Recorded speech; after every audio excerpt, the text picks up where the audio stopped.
So here we're going to talk a little more explicitly about the difference between short run and long run costs in the perfectly competitive market model and what it means, especially for firm behavior. Okay, so remember our key difference between short run and long run that we've been discussing since chapter 6, and it's that capital is fixed in the short run and variable in the long run. Okay, so short run means capital is fixed, meaning that some costs are fixed, right? We have fixed costs in the short run, but in the long run, all costs are variable costs. Okay, that means that because firms have this fixed capital they can't get rid of and they can't acquire, that it means that firms cannot enter or exit a market because of that capital constraint. Right, they can't change the amount that they're using. They can't buy new machinery if they need it.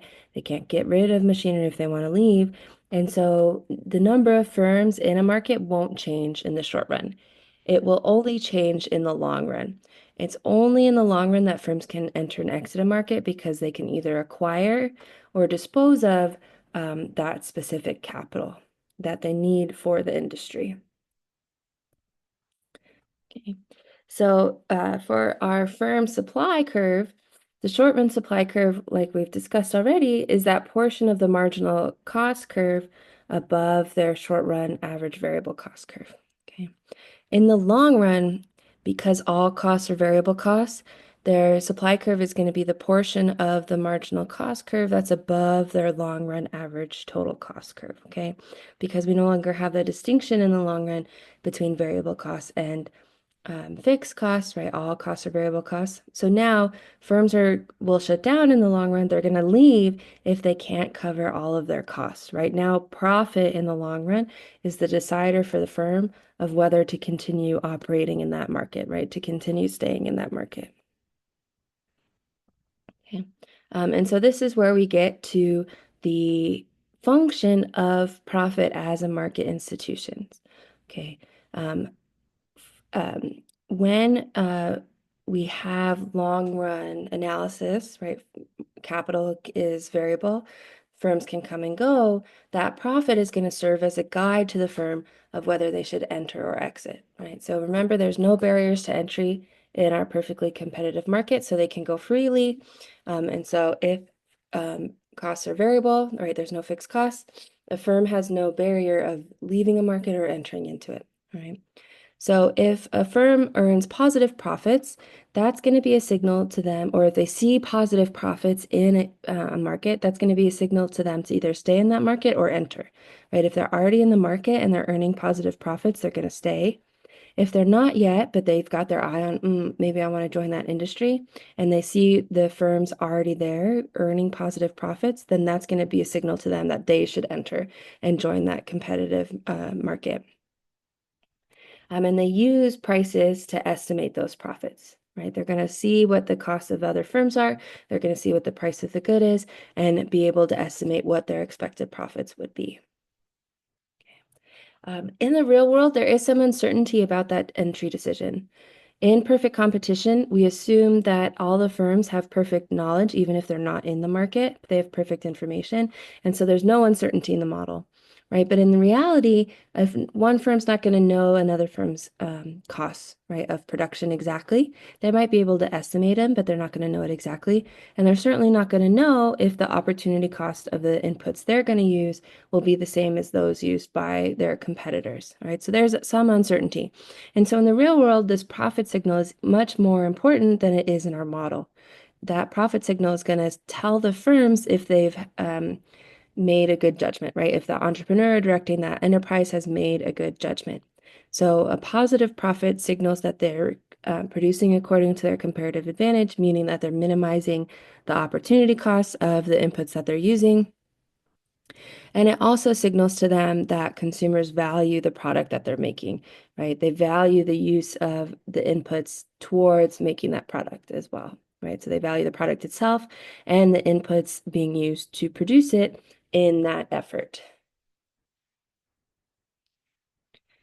Graphically, if we see firms enter a market, that's going to cause the market supply curve, right, that industry supply curve to shift, and it's going to shift down and to the right. Okay, so if we draw our initial market here up top at the slide, we can see how this change is going to impact the market. So firms enter in response to profits. The supply curve shifts down and to the right. That's going to push the price in that market down, and we're going to see an increase in the equilibrium quantity traded. Okay. Firms are going to enter in response to profit, but they're not going to enter without a limit, right? There's going to be a certain point when firms stop entering, and that is when profits return to zero, right? When the last firm that enters earns zero profits, no one else will join that market, all right? So that point we can define very specifically in our model as the minimum of the average total cost curve. And remember that that minimum point for average total cost, as we discussed in chapter 7, is where marginal cost equals that average total cost curve, and that defines for us in the model what zero profit in that industry is. So firms will stop entering at that point.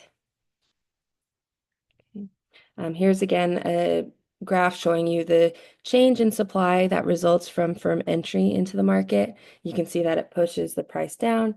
And so firms will enter, pushing that price down, until price equals the minimum of average total costs, and firms are earning zero profit again. And here you can see a graph for our representative firm with our long run marginal cost curve being that red curve that slopes upward, and the long run average total cost curve being the blue U-shaped curve. And the difference between long run marginal cost and long run average total cost at the output level shows us the profit earned per unit produced for the firm. And so this, oops, sorry about that. And so if we identify this rectangle here, right, that's the total profit earned, is the sum of profit per unit.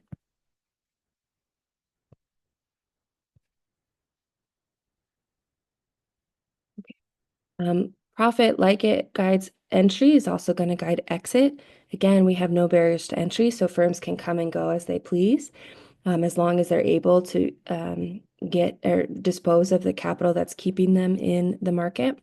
And firms are going to exit when they experience a loss. So when that profit is negative. Okay, so that's going to serve as a signal to them to get out of there.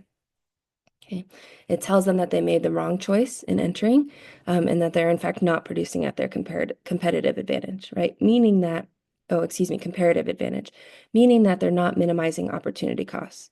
Those inputs would labor, capital used would be better served making something else, and consumers would really prefer something else be made, right? So again, it says that consumers do not value the good that's being produced or the use of inputs towards making that good. When firms exit, we're going to see supply change again, but instead it's going to shift up into the left. So if we draw our initial market one more time here, if firms are earning negative profits in the long run, that's going to signal them to leave. So we'll see the supply curve shift up into the left in response, right, to firm exit. There are now fewer producers in the market. The price is going to increase, and the equilibrium quantity traded is going to decrease. Okay. And again, in this model, we're going to know exactly when firms will stop exiting, and it's when profit returns to zero. This is called the zero profit condition. For our model here, the adjustments are going to occur until profit returns to zero in the long run. Okay. And so that minimum point of average total cost is going to define for us that zero profit point, right? So when price equals the minimum average total cost, that is when profit is zero and firms stop exiting the market. Okay. So again, loss signals to the producer that they made the wrong choice in entering. They're not producing according to their comparative advantage, and consumers do not value the good that they're making. Okay, so keep that signal in mind. All right, so summing up, in the long run, the entrance or exit of firms is going to shift the market supply curve, changing the price. When firms enter, that is going to push the supply curve down. It's going to push price down until price equals minimum average total cost and profit is zero. In the alternative, when firms are earning a loss, they're going to exit the market, and this will push the market supply curve up and to the left. increasing with it the price. And firms will exit until the price equals the minimum average total cost of the representative firm, and profit is once again zero in the market.